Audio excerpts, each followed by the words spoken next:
Bonjour Bruno. Bonjour. Vous venez de sortir votre premier ouvrage qui s'appelle Les 100 plus beaux tweets de la littérature française. En quoi ça consiste exactement ?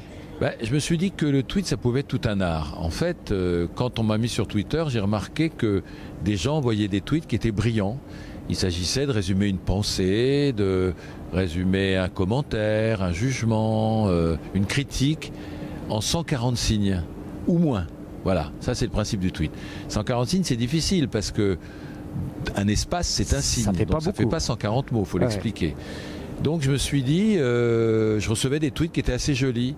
Et je me suis dit que finalement, les grands auteurs français avaient déjà tweeté sans le savoir. Comme M. Jourdain qui faisait de la prose sans le savoir, les grands auteurs français, quand ils avaient une pensée et qu'ils savaient la raccourcir, la polir pour qu'elle soit courte et percutante, c'était en fait un tweet avant la lettre. Les Ronsard, Flaubert et compagnie ont absolument tweeté, de Ronsard jusqu'à Houellebecq, en passant par les romantiques, Lamartine, Musset, les chants désespérés sont les chants les plus beaux, Rostand qui dans la pièce moins connue que Cyrano, dans Chanteclair, dit ce vers qui résonne aujourd'hui de façon incroyable: c'est la nuit qu'il est beau de croire à la lumière. Magnifique. Vous voyez, c'est un alexandrin, c'est la nuit qu'il est beau de croire à la lumière, et c'est brillantissime.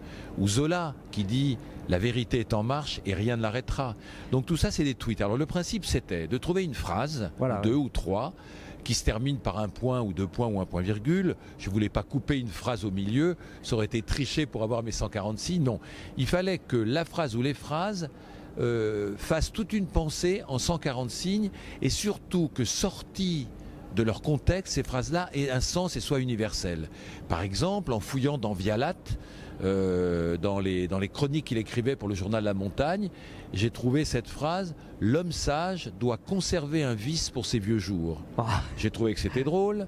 En fouillant dans les poésies, Yves Bonnefoy dit un moment dans un poème: parlons de l'horizon, mes amis, de quoi pourrions-nous parler d'autre? Combien de temps vous avez mis alors j'ai mis 6 mois, parce que je travaillais le week-end, puisque j'ai un boulot dans la semaine, et c'était un plaisir fou, parce que je fouillais dans les livres, j'allais dans les librairies, c'était assez jubilatoire. Je feuilletais, j'allais dans les bibliothèques, et je voulais trouver 100 auteurs, 100 tweets de 100 auteurs différents. Parce que, évidemment, quand vous fouillez dans Proust, quand vous fouillez dans René Char, quand vous fouillez dans Vauvenargues, il y a de la matière. Vous trouvez des dizaines de tweets.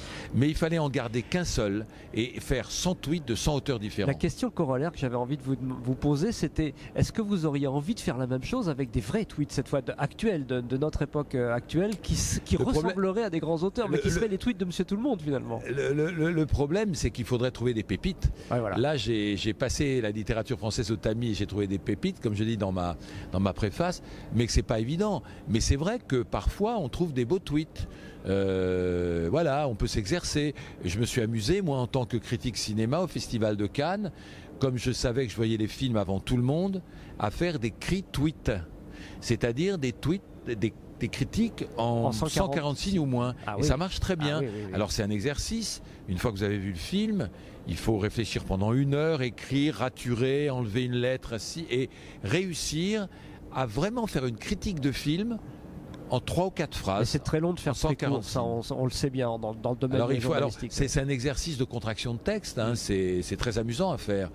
Mais voilà, et j'ai trouvé que j'ai pensé que si vraiment les auteurs que je cite étaient parmi nous, on aurait envie d'être leurs followers, d'être leurs abonnés. Parce que moi, j'aurais aimé recevoir un tweet de Camus ou de Sartre ou de Monterland ou de Jean Genet ou de Ronsard. Ça va pas être possible. Houellebecq, on peut espérer. On va rappeler le titre de votre livre. Les 100 plus beaux tweets de la littérature française. Et c'est publié chez Plomb. Excusez du peu. Voilà. Merci beaucoup Bruno. On vous souhaite un excellent salon, puisqu'on est au salon du livre. Absolument, c'est un grand plaisir d'être là. Et puis j'espère qu'il y aura une suite. Alors déjà, je vais me dévorer celui-là. Pourquoi pas. Merci beaucoup.